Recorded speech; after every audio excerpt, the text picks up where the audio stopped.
ये है शाका। शाका इतना शरीफ है कि अगर उसे कोई मार भी दे तो वह चुपचाप अपने घर वापस आ जाता है, लेकिन शाका कभी किसी पर हाथ नहीं उठाता। इसी वजह से लोग उसका फायदा उठाते हैं और रोज कोई न कोई शाका को पीट कर चला जाता है। शाका का बाप जुगनू अपने बेटे की यह हालत देखकर उसे एक बेकरी की दुकान खोल कर देता है। उसे लगता है अगर शाका अपनी दुकान में रहेगा तो उसे कोई परेशान नहीं करेगा, लेकिन जब शाका बेकरी खोलता है तो लालो गैंग वहां आ जाती है और शाका को मारपीट कर वहां से सारा सामान चुरा ले जाती है। शाका घर आकर सारी बात अपने बाप जुगनू को बता देता है। सब सुनकर जुगनू गुस्से से लालो गैंग के बॉस शीदा लाल के पास जाने लगता है। जुगनू शीदा लाल से कहता है, तुम्हारे गैंग वालों ने मेरे बेटे को मारा और उसकी बेकरी का सारा सामान ले गए।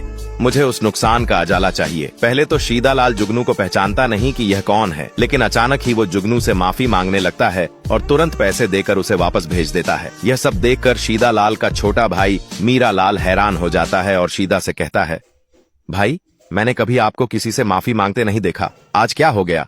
इस पर शीदा लाल कहता है, तुम इसे नहीं जानते। यह पहले बहुत बड़ा डॉन हुआ करता था।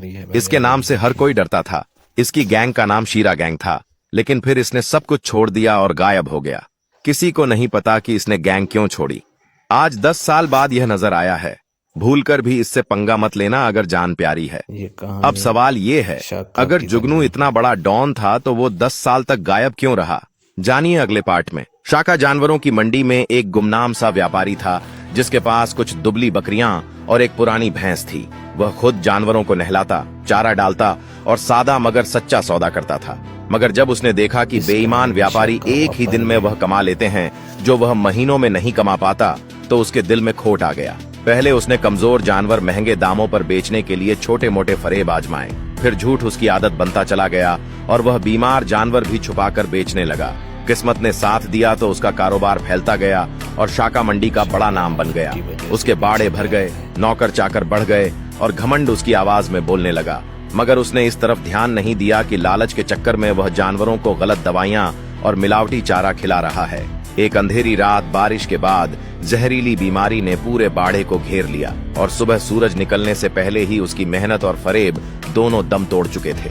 जब शाका बाड़े पहुंचा तो जमीन पर गिरे जानवरों को देखकर उसके हाथ कांपने लगे और उसकी चीखें खामोश दीवारों में गुम हो गईं। कुछ दिनों में कर्ज, बदनामी और तन्हाई उसका मुकद्दर बन गए और वही शाका जो कभी दौलत पर नाच करता था, अब खाली आंखों से मिट्टी को देखता यह सोच रहा था कि अगर वह ईमानदारी का दामन न छोड़ता तो सब कुछ एक ही रात में न लुटता। ये कहानी है शाका की, जो अपना गांव छोड़कर शहर जाता है ताकि कुछ पैसा कमाकर घर भेज सके।